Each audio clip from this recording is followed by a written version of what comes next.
kamu nyakitin hati orang. Kata Nabi Muhammad, sesungguhnya menyakiti hati seorang mukmin di hadapan Allah lebih berbahaya, lebih berat di sisi Allah daripada kamu menghancurkan Ka'bah batu demi batu. Hati-hati. Wal kadhiminal ghaidha wal afina anin nas. Kamu kalau kepengen jadi calon-calon penghuni surga, mudahlah dalam memberi maaf kepada orang lain. Wallahu yuhibbul muhsinin.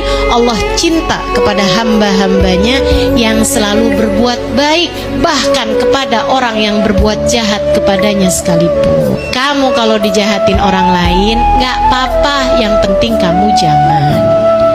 Biasa aja bu, dibenci sama orang lain gak apa-apa, yang penting kamu jangan. Kamu dikata-katain sama orang lain, mohon maaf keluar semua nama-nama binatang, dasar panda. Lucu kalau panda sih ya, nggak apa-apa ya. Dasar kucing misalnya gitu kan.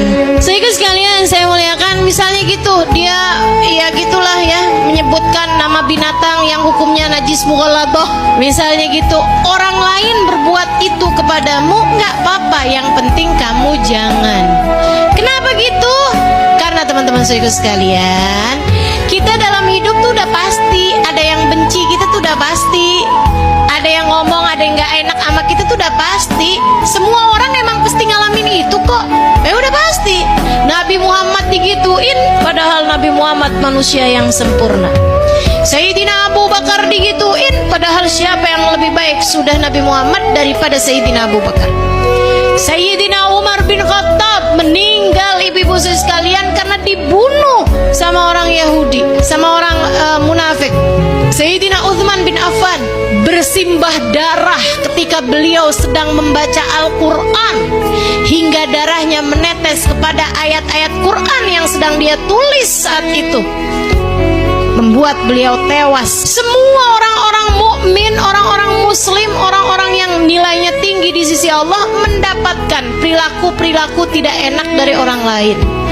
Maka kalau cuman sekedar saya, cuman sekedar kamu dijahatin sama orang lain, ya wajar-wajar aja. Jadi bilangin sama diri sendiri, gak apa-apa ya digituin, yang penting kita jangan gitu. Tapi kan saya sakit hati, ya gak apa-apa, kita juga punya banyak dosa kok. Betul gak? Kita punya banyak dosa apa gak nih? Punya banyak dosa. Mudah-mudahan dengan kita dijahatin orang lain, dosa-dosa kita dikurangi Allah SWT. Dosa-dosa kita diampuni Allah SWT. Makanya kita berbuat baik pada siapapun, bahkan yang berbuat jahat kepada kita.